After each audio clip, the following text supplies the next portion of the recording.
Hello and good morning. Hello and good morning. Welcome to another episode of Discover with Sbenati. I am your host, Dr. Sbenati. Today is episode number 9. And as always, we bring on very special guests. And today is absolutely no exception whatsoever. Today we have a very special guest, very young guest. His name is Caleb. And he comes to us all the way from across the ocean, believe it or not, from India. I'm not going to spoil any moments for him because I know that he can introduce himself a lot better than I can. Very phenomenal guy, and I can see a very bright future for him. Caleb. Hi, everyone. Take it away and introduce yourself. Yeah, my name is Caleb, and I am from India, and I came to Canada last year in December, and from last 2 weeks, I've been watching few videos of this super guy, and he has just motivated me. And trust me, he is the Gary Vaynerchuk of our London, Ontario.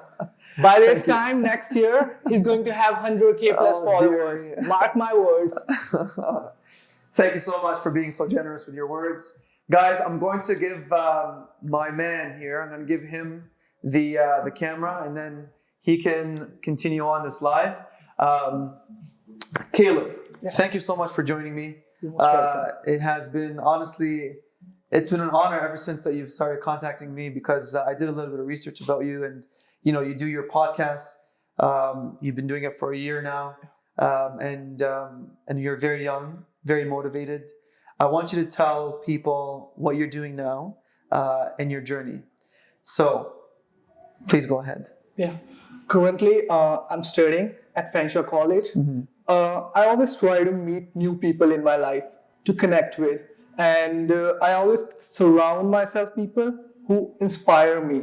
Because when I was raised in an Asian culture. And in our Asian culture, we are always cornerstone of our one field. So I was always told that either you should get a government job or become an engineer. And to be very honest, I wanted to do that, but it wasn't something that comes from the heart because I always wanted to impact people. I haven't always been a fan of like Jay Shetty, who does motivational stuff. I have seen impact theory, so it really shifted my mind. And I have come to a conclusion that you actually don't need physical people who can inspire you, but it is what you listen to. If you listen to positivity, if you surround or listen to like podcast, your life will be completely changed. And I started podcasting back in, 2018. And you know what? When I did my first podcast, I have received 17 no's through mails. I tried to contact 17 or 70? 17. I tried to connect 17 people. They have seen my mail. I know that I'm using mail tracker. I know that they have seen my mail, but they didn't reply. But I guess when you get no and no, there is a gate of yes getting bigger on the other side. So 70 no's and 1 yes. And I did a podcast. I completely remember, it was a Lena K. She's a motivational speaker and she's a TEDx speaker who has got like 700K views on her video, like about to get 1 million also. So I did my first podcasting with Lena K. and it wasn't that good. And you know what? Your first book you write is not going to be that good. So hold on. So let me just back the track a little bit. So right now, so you came from India. Yeah. Okay, you came from India and you came directly from, so your family's still in India? Yeah. And so you came by yourself all the way here. Yeah. And you're telling me that, originally that, your culture, the Asian culture, they want you to establish yourself as more of a professional in terms of like either an engineer or any other kind of profession. But you said you didn't feel that would be impactful to people. Yeah. So then you're telling us that the most impact that you can give to people is basically to try to impact them through the realm of media. Yeah. Right? So that's the route that you're actually taking, and you're saying that your influences around you are the ones that have shaped your current mindset. Yeah. From Jay Shetty to you were talking about before. You're talking about Najwa Zibian, yeah. and then you said Lena K, Yeah. And so on and so forth. Like these individuals. Yeah. So what I want to know is, first of all, why did you come to Canada? Why not the States? Why not Australia? Why not Europe? Why did you specifically pick Canada?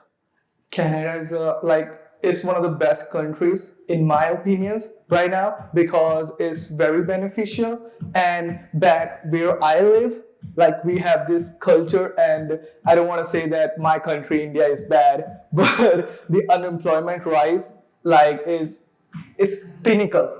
Unemployment, and there are certain things in India which I don't feel like it should be happening because the rape issues are there. And I don't want to say that my country is bad, but if you say that I came to Canada, I'm having a lot of friends here also. So that was also the reason I wanted to come, and I have seen them succeeding in Canada. Uh-huh. That's also the reason I used to go to high school with them, and I wanted to do higher studies, and I have tried I have applied to various colleges, but I was lucky enough to go to Fanshawe College. I got you. And my parents always supported me. Yeah, because, that's good. Yeah, because there are many parents who don't support their kids.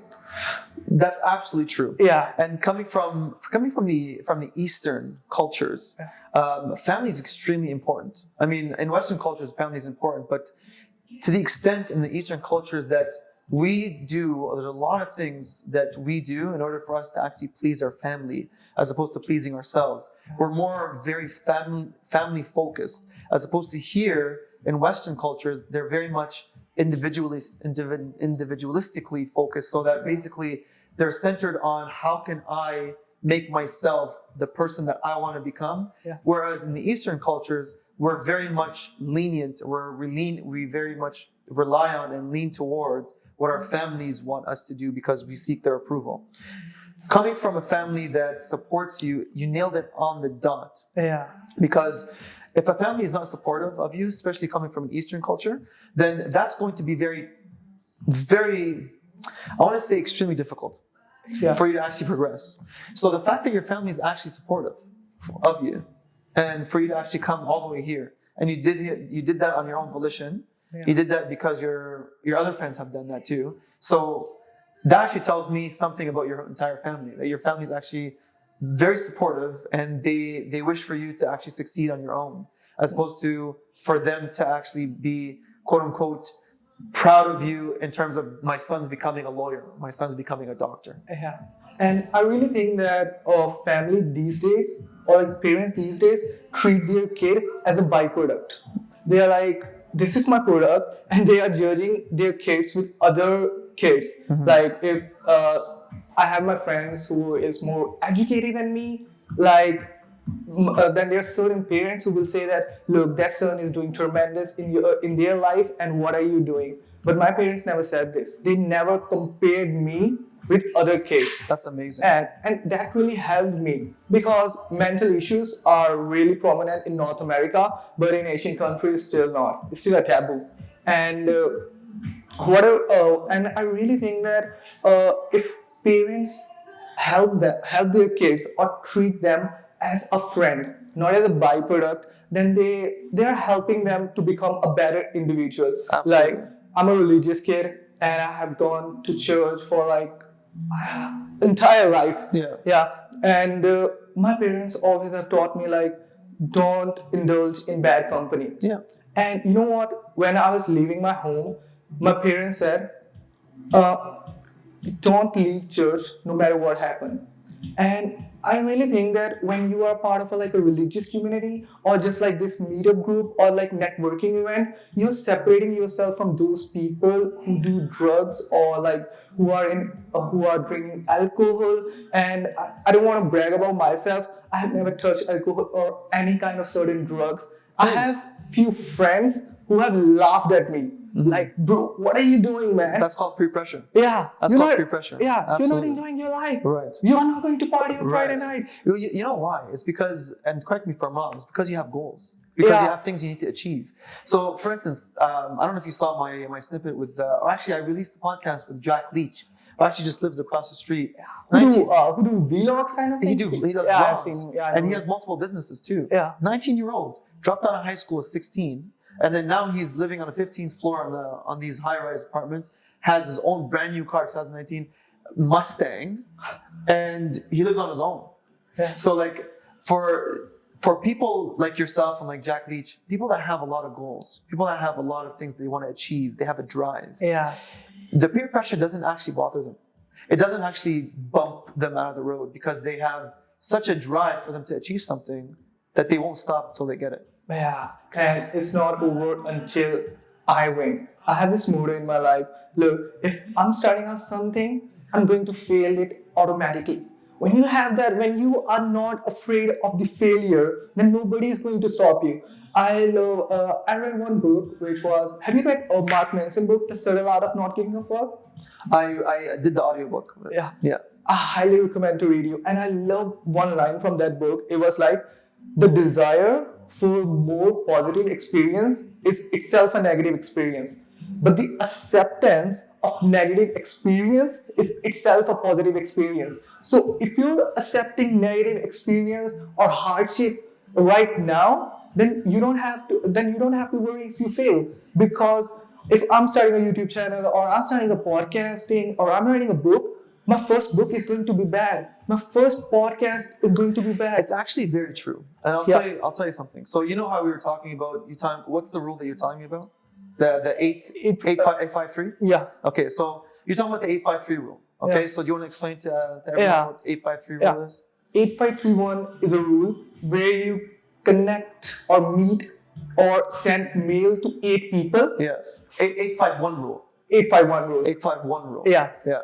If you send mail to 8 people, 5 are going to completely ignore you, but 1 is going to be interested in you. And if you have sent like 6 mail or like 7 mail and 7 got ignored, but you haven't sent the 8th mail, then you are not going to reach. And that's to your point. Yeah. So the reason why I basically asked you to reiterate that rule is because I believe in, like I told you, a 10-1 rule. Okay, so the fact with failure is that it's eminent. Like you know how they say in order for you to swim, you have to get wet, right? I mean, you can't swim without getting wet. Yeah. Right? You can't succeed without failure. It's the exact same process. So you actually have to swim in that ocean of failure for you to actually get to the island of success. Yeah. That's actually that is the principle of success. If you're expecting to be successful from the get-go, then you're setting yourself up for failure. Yeah. But failure in a negative context. Exactly what you're talking about with that book. Yeah. The thing is that with the 851 rule or for instance my rule of 10-1 rule, you actually have to experience failures. So in my 10-1 rule, I say that you have to experience 9 failures for you to experience 1 success. Yeah, that's so true. With the 851 rule, it's almost the exact same. You have to experience 7 failures before you get to 1. Okay? It's almost the exact same ratio. Yeah.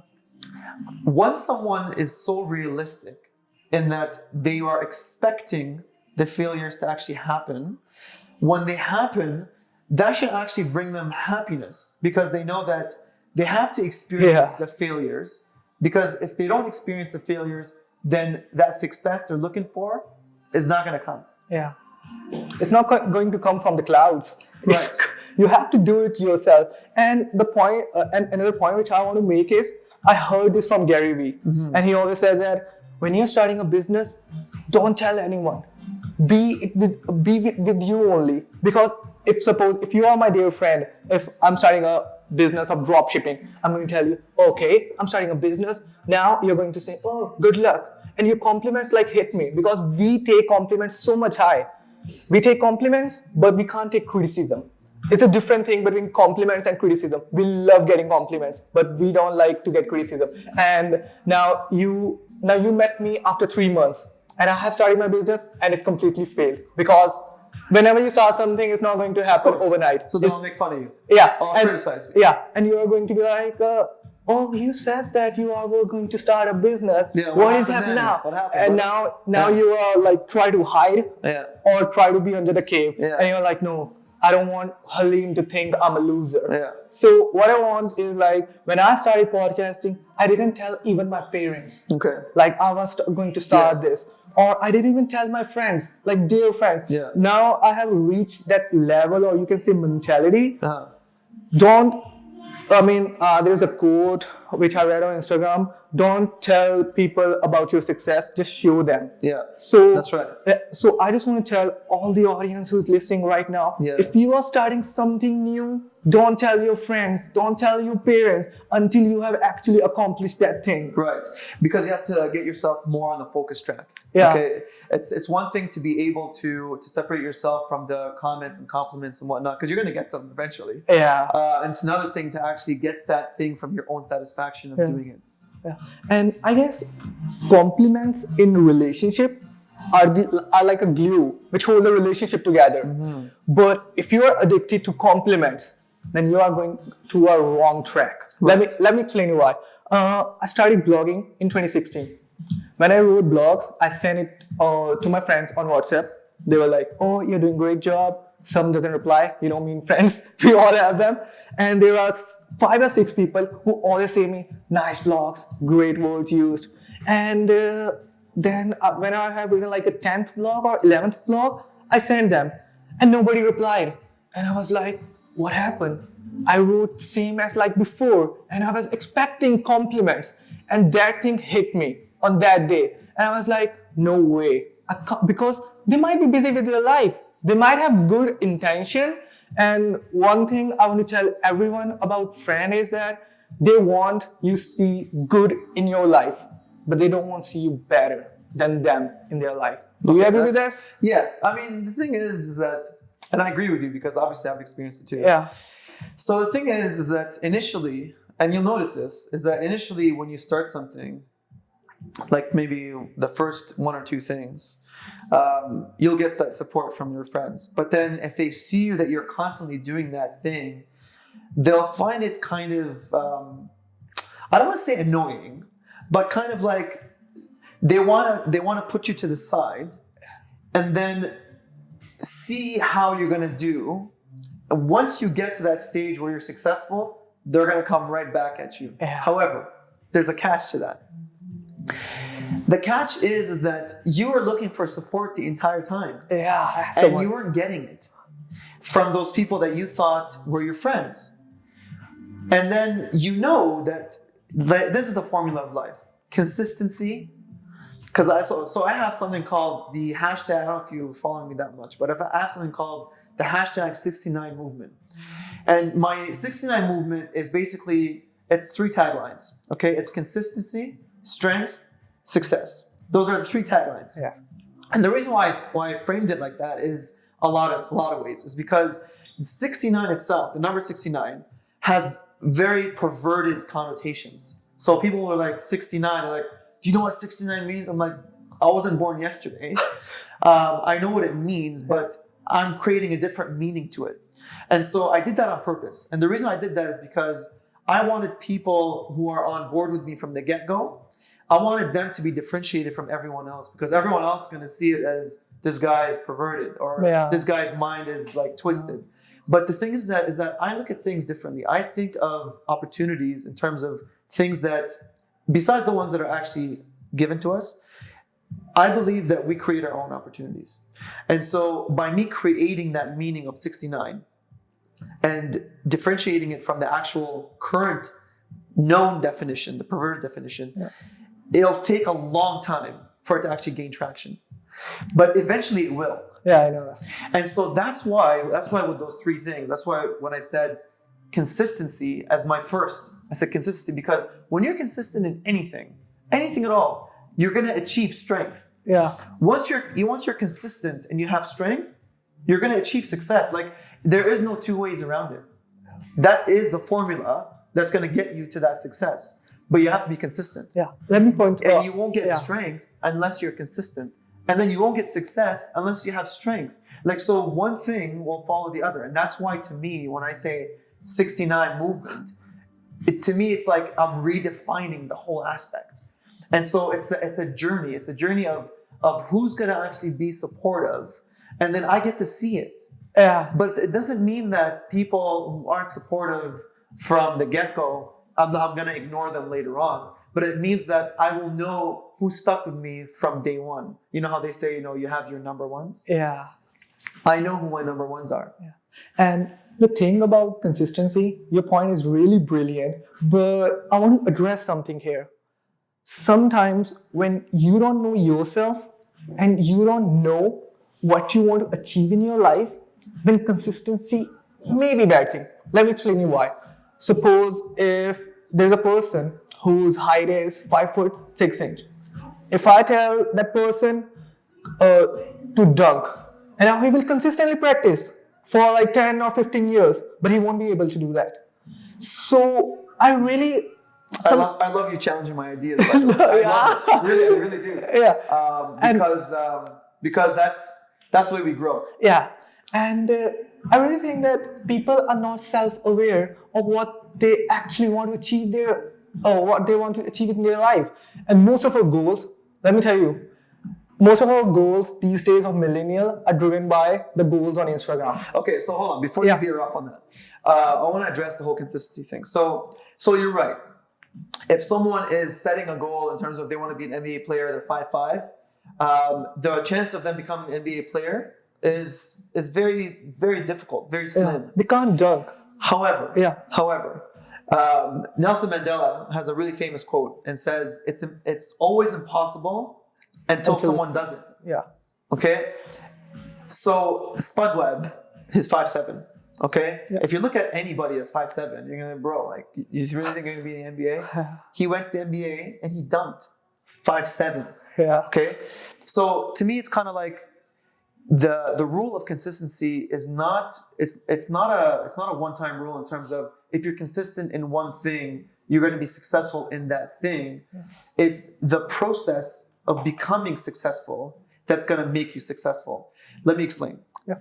Say, for instance, let's stick with the whole NBA thing.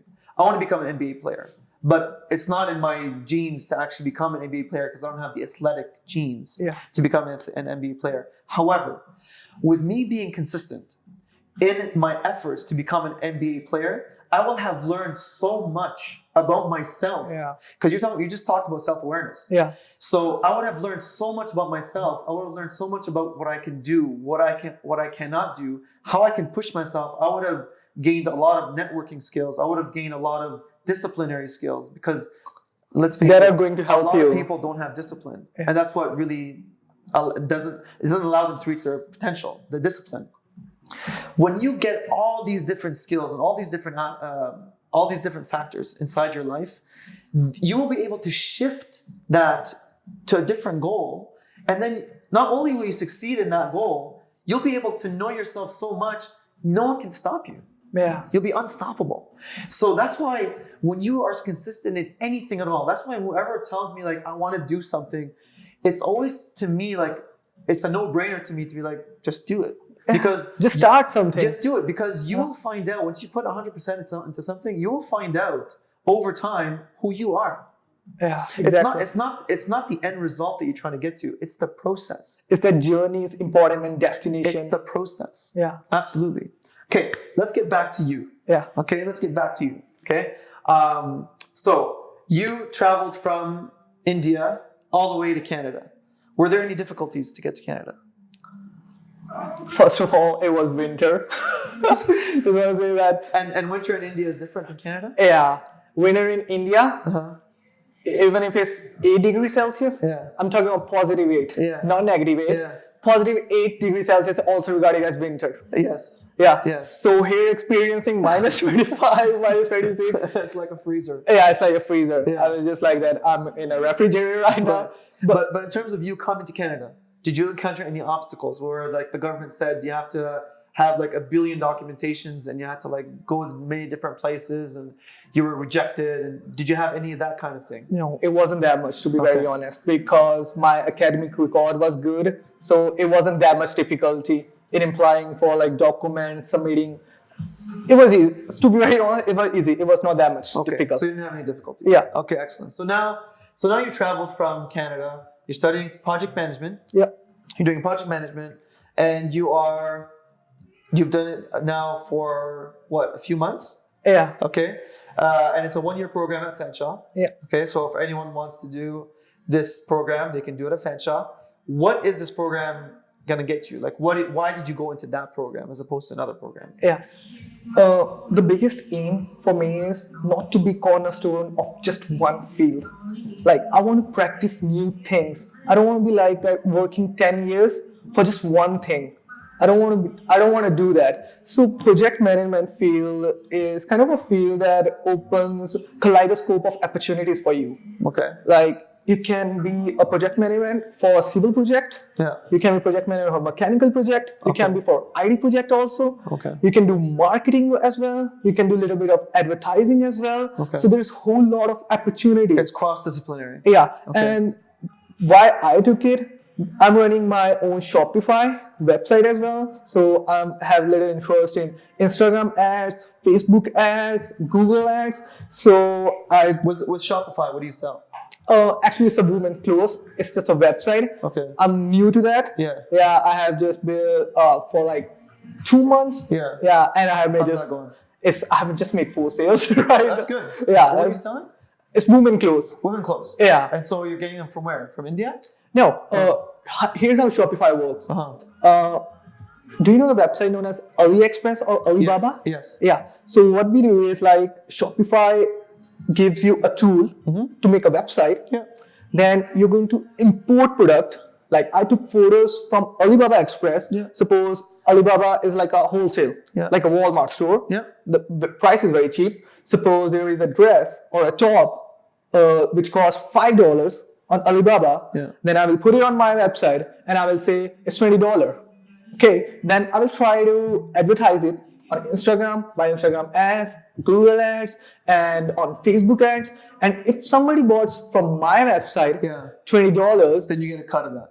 yeah, I got $15 and there is no inventory needed. Right. I just need to promote it. Right. I will get their address Right. and I will get all their information and I will get the money first. So you're the middleman. Yeah, I'm the middleman. And then I will just go to the Alibaba or AliExpress.com and I will order the product and it will reach to their home without me doing anything. So basically, you're the conduit for them to actually see the product Yeah. through your advertisements. Yeah. That's genius. Yeah, That's genius. Yeah. Yeah. And I just want to tell the audience, if somebody is really interested in building their business or starting their side hustle, then Shopify is the tool that you need to get your hands on.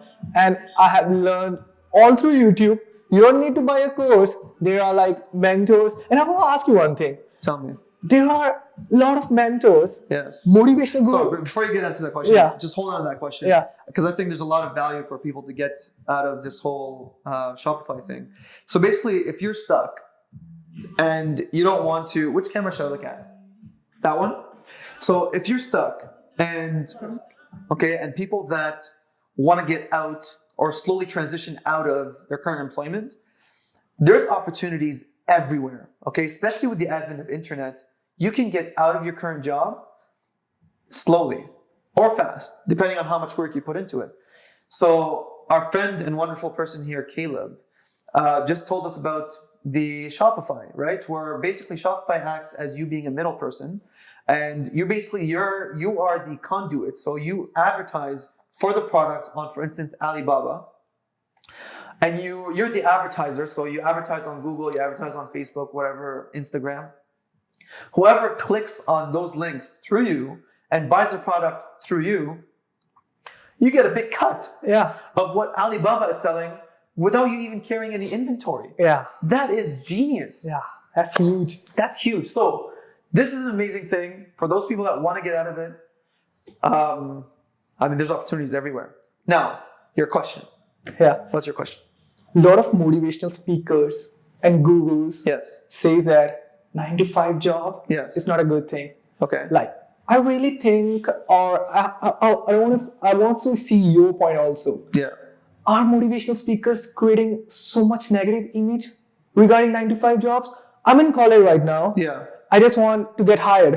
Yeah. A lot of my friends also. Yeah. And they're okay with corporate job. Yeah. And if a 17-year high school kid Yeah. is listening to these motivation speakers, Yeah. he's going to be like, oh, they're saying 9 to 5 job is bad. Yeah. You just get one vacation. Yeah. You're working under a man. You're Yeah. working under a boss Yeah. the whole year. Yeah. And now he's like, I'm not going to do the 9 to 5 job. Yeah. He's now in a startup. He started a startup. Yeah. And I know that 9 out of 10 startup fails. Yeah. Only one succeeds. Of course. And now That's the guy, 10-to-1 rule. yeah, Yeah. now this guy is left empty-handed. He don't want to do 9 to 5 job. Yeah. So who do you blame? Are we really creating this negative image regarding 9 to 5 jobs? Because I really think that not all of us can become entrepreneurs. Let's be very realistic. Okay, but hold on. So I mean, your question is interesting in the sense that we're pointing fingers here. So we're kind of saying, okay, well, the trajectory of my life that I'm taking is because of someone that said something. Yeah. But the thing that people are kind of forgetting is that everyone has control of their life. So you can hear 100 people, but it's your choice as to who you listen to.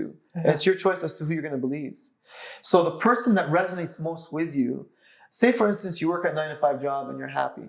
Or to you, you've seen 9 to 5 job. Let's say your family works 9 to 5 and they're happy. And to you, that's part of your genes. It's part of who you are. Yeah. So if someone says working 9 to 5 sucks because you work for someone else, well, to them, they're already going to have a pre-programmed response to that and say, no, it doesn't suck. Actually, it's great because you get a vacation, you have a secure job, you only work 9 to 5, you don't have to worry about employees, you don't have to worry about who's going to show up, who's not going to show up, who's doing their job properly, who's going to steal from you, so on and so forth. You don't have to worry about any of that. You don't have to worry about paying lease, paying rent, nothing like that, right? Yeah. All you have to worry about is showing up to work, doing your thing, meeting the quota if that's what you want to do, and then you clock out, you go home. Yeah. But for people like you and me, for instance, people who have a different set of rules, people have rules that don't fit the current mode or don't fit the current mold of what society has for them. We create the mold that's going to allow us to fit properly, okay? Because we don't accept the things that are put in front of us. We have to create those things. So the people that hear these motivational speakers talking about 9 to 5, and to them they're like, well, yeah, I agree with that. That's just them being inspired about the things that they truly are.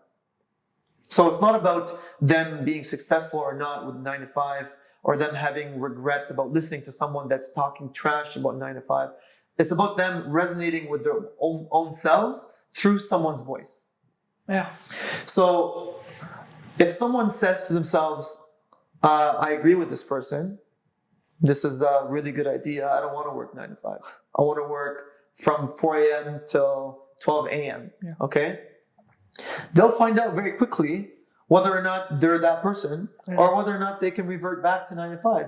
The thing that we don't realize is that life is so dynamic that we can actually choose to do whatever the heck we want, and we will forget what we've done in the past because of all the things that are happening in the present. That's my response to you. Yeah. And do you agree with this statement? People buy stuff which they can't afford to impress people which they hate. Because we as a millennial generation are just glued for logos, for Mustang. It's not just a generational thing. I think it's a human being thing. Like a lot of us want things that give us the impression, or give other people the impression that we're successful. So Gary says this all the time. Yeah. And that's his direct quote. Yeah. And he says things like that. And I agree with him in a certain aspect, but in another aspect, we do have that internal mechanism in us, built in us, in order for us to quote unquote show off our successes to other people. Yeah. Unfortunately, when we get trapped in that mode, when that's the only thing that drives us, then that's going to be our downfall, because at some point, when do you stop? Right?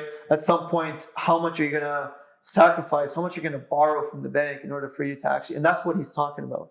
How much you're going to leverage other things that you don't currently have in order for you to impress those kind of people. That's the message. So it's not the direct message to me. It's more the why are you doing what you're doing? Yeah. Like you really have to look internally. So your project management, so you're going to graduate this year. Yeah. You're almost done. Okay. I'm sure you're excited. What are you going to do after you graduate? First of all, I'm looking for kind of an internship this year. Okay. Because I really think if you want to achieve something, you have to surround yourself with people who have actually achieved those things. Suppose if I wanted to be a digital project manager, I have to get contact in that person who has been doing that thing for like 5 or 6 years. Okay. Yeah. So that's my aim. And I really love the concept by Ed Milet. Do you know Ed Milet? No. He's a motivational speaker. Okay. And his concept, I will tell you, and I will tell all the audience, his concept is absolutely amazing. It's like this. We all know thermostat. And he's like that. If the room temperature, let's imagine, is 100 degrees. Just let's imagine. Yeah. Okay. And now you are on 27 degree. And if you get under the proximity of a person who's at 100 degree, then your proximity is going to increase with time. If you are you are with person who's at 100 degree and you're 27 degree, it will automatically increase. Right. So his rule is simple. Whatever you want to achieve in your life, just mail that person or just contact them. Because if you are asking for help, suppose if I'm asking for help from you, in one way, I'm complimenting you because you are a bigger person. And I guess people love to help each other. Of course. And the only people who don't help is one who are like beneath you or who hasn't like self-awareness. That's right. So that's my aim, to contact a 5 or 6 digital project manager here in London, Ontario or Toronto and get under their proximity. Because whatever they have achieved, I will see their lifestyle also because ultimately I'm going to be like them after 10 years. So all the audience listening to me right now, I will say that if you want to become engineer, if you want to become a doctor, or if you want to become anything, an entrepreneur, just shoot 5 or 6 mil or find person on Instagram. You have Instagram, we waste like seeing memes or other things. If you want to really take advantage, then this is the time. So mail to or send emails to 5 or 6 people. Is that what you're saying? Yeah. I would say mail 500 people. Okay, and the reason is because if you only mail 5 people, they're all going to ignore you. Yeah. I really believe in the 10-to-1 rule. But if you're really aiming for something really, really high like that, you would have to increase that ratio. Yeah, exactly. To, I'd say 100-to-1. Or maybe 300-to-1. Yeah. Eventually, someone's going to respond. Someone is going to respond. Eventually. Yeah.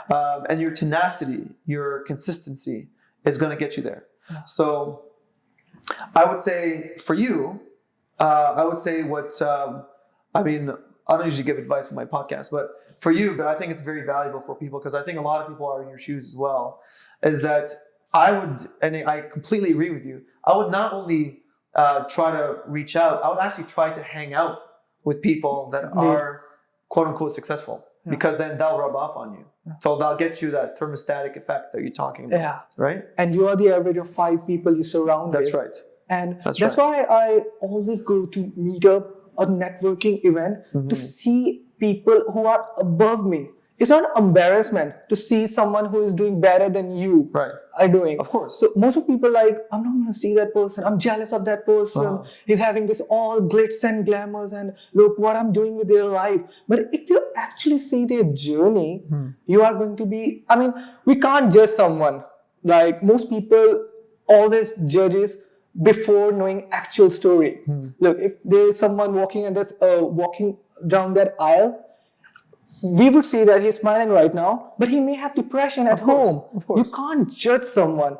So this podcasting thing has taught me one thing which I love the most, to not always see the glitz and glamour of the successful people, but actually see their journey, how they have reached the mountain of success. Is all about the journey. And the one thing which I love about entrepreneurs or people who have achieved success, they have actually hit rock bottom first. Of course. When you hit rock bottom, there's like a loop changes in your brain. And I love listening to Ty Lopez. Ty Lopez, he always say that people change when they hit rock bottom. His question is, why do you have to wait to hit rock bottom to change yourself if you can change yourself right now? Yeah.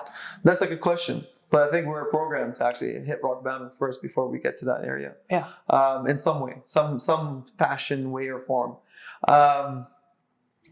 So now you have a podcast, and you've been doing it for a year, and you said you've interviewed 33 people? Yeah. That's amazing. High five. That's awesome. Thank you. And so do you have other people lined up now to do podcasting?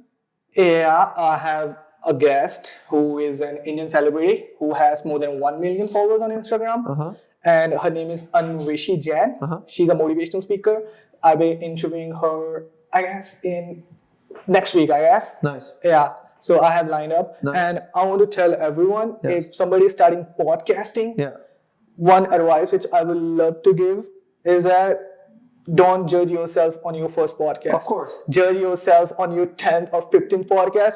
And if I would say don't judge yourself at all. Yeah. I would say just keep going. Yeah. I'm serious. Because there's a reason why we do what we do. And if your reasoning is so like, I want to say narrow-minded, it's so like short term, then you're going to judge yourself very quickly. But if your vision is so long-term, remember how I told you about, the whole drowning yourself in the sea of failure in order for you to get to that island of success? That's the mentality.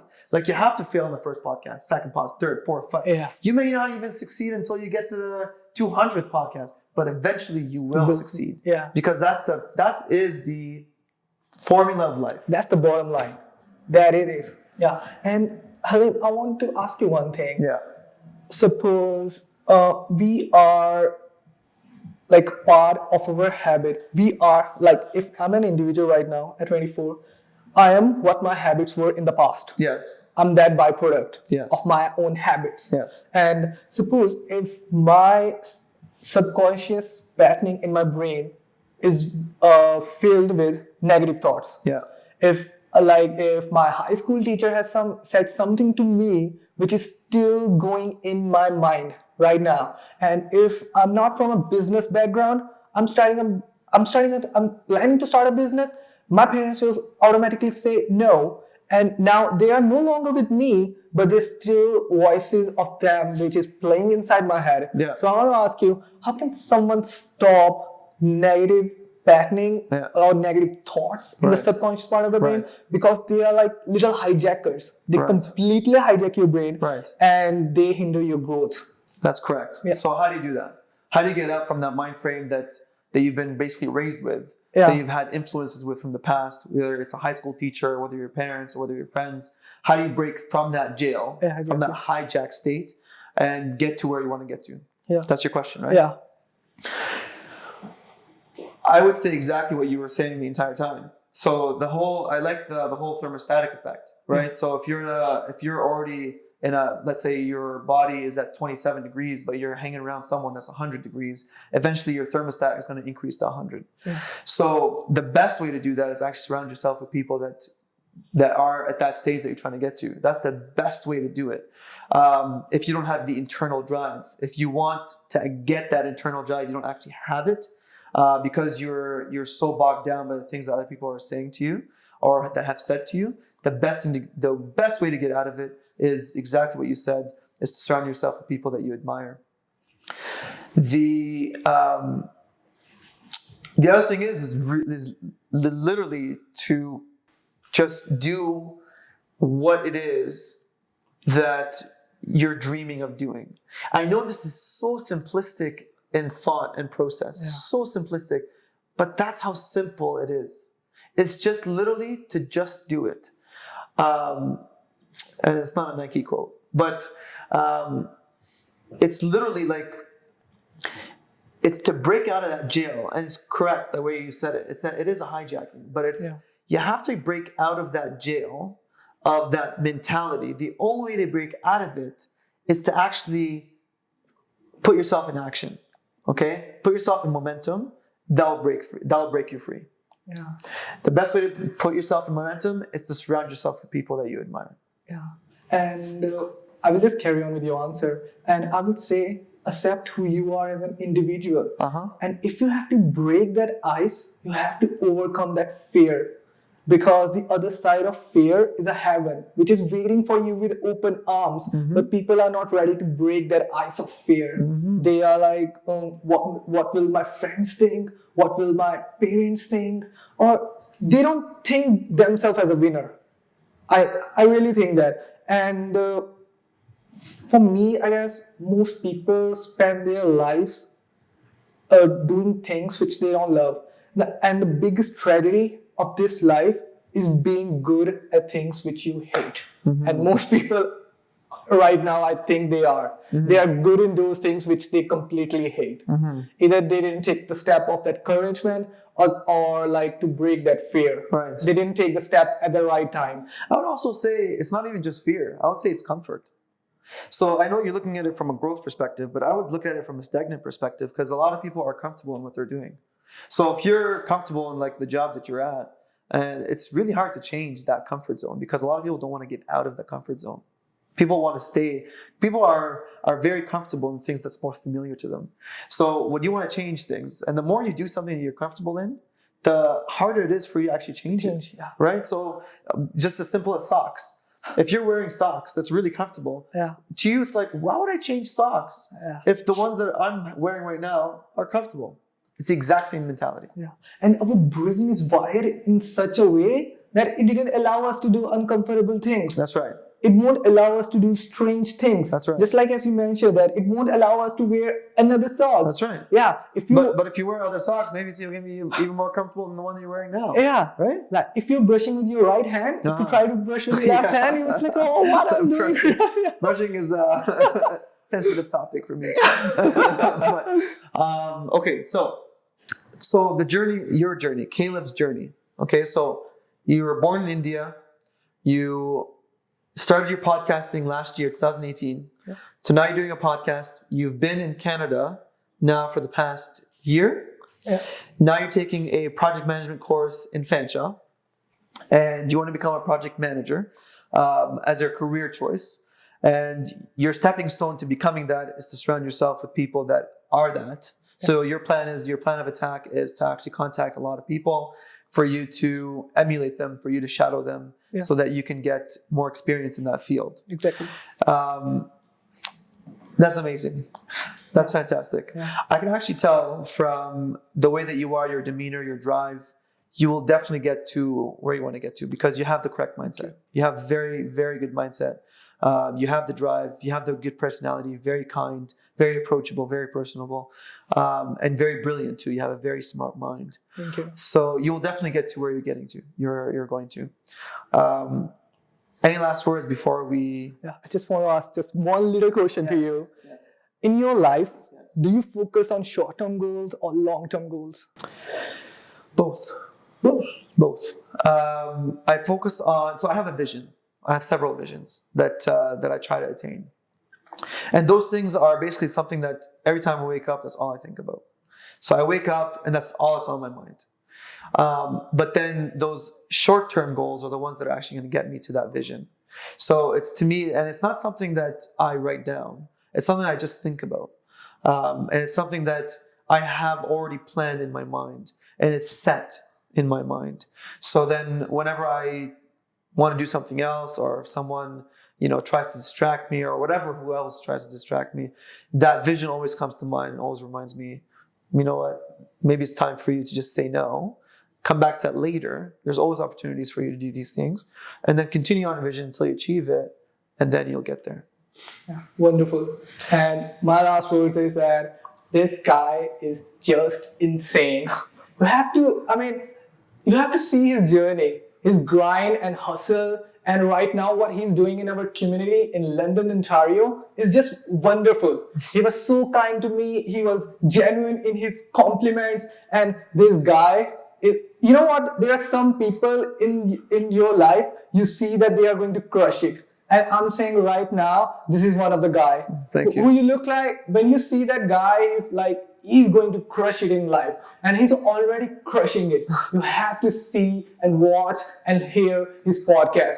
If you want to have a better life, get connect with this guy, visit his office and watch his YouTube videos and hear his podcast, and your life will be different. Thank Who you. doesn't want to have a better life? Thank you. Thank you so much. It's been a pleasure having you on the podcast. It was a pleasure meeting you. Honestly, I enjoyed every minute of it. Thank you for everyone that's tuned in. I hope you enjoyed it. So far, this has been an amazing episode number 9 of Discover with Sbenati.